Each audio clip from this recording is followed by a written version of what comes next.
Hello வணக்கம்.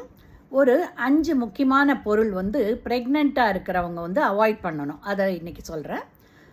ப்ரெக்னெண்ட்டாக இருக்கிறவங்களுக்கு பாடியில் ஈஸ்ட்ரோஜன், ப்ரொஜெஸ்ட்ரான்ற ஹார்மோன், தைராய்டு ஹார்மோன்லாம் ரொம்ப ரொம்ப இம்பார்ட்டண்ட், ரைட்டா? ஆனால் அதை இன்டர்ஃபியர் பண்ணக்கூடிய சில சென்டட் ஐட்டம்ஸ் அவங்க யூஸ் பண்ணக்கூடாது.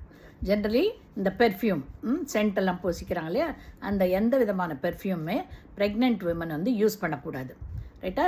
அதே மாதிரி ரூம் ஸ்ப்ரே, அதுலேயும் கொஞ்சம் பெர்ஃப்யூம் இருக்குது, அதனால் ரூம் ஸ்ப்ரேவும் யூஸ் பண்ணக்கூடாது.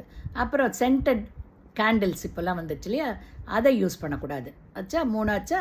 அது மட்டும் இல்லாமல் ஊதுவத்தியும் அவங்க இருக்கிற இடத்துல கூடிய வரைக்கும் யூஸ் பண்ண வேணாம். அண்ட் அவங்களுடைய ஃபேப்ரிக் கண்டிஷனர்ஸ் இருக்கு இல்லையா,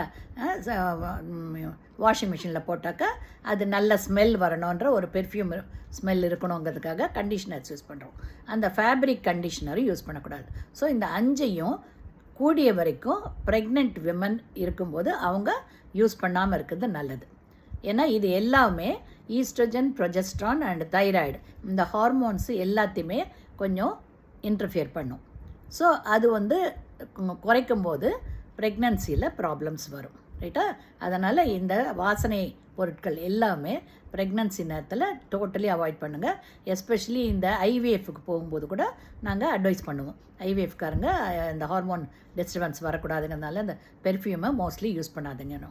அதனால் இதை ஒரு இம்பார்ட்டண்ட் திங் எல்லோரும் ஞாபகம் வச்சுக்கோங்க. ஓகேங்களா?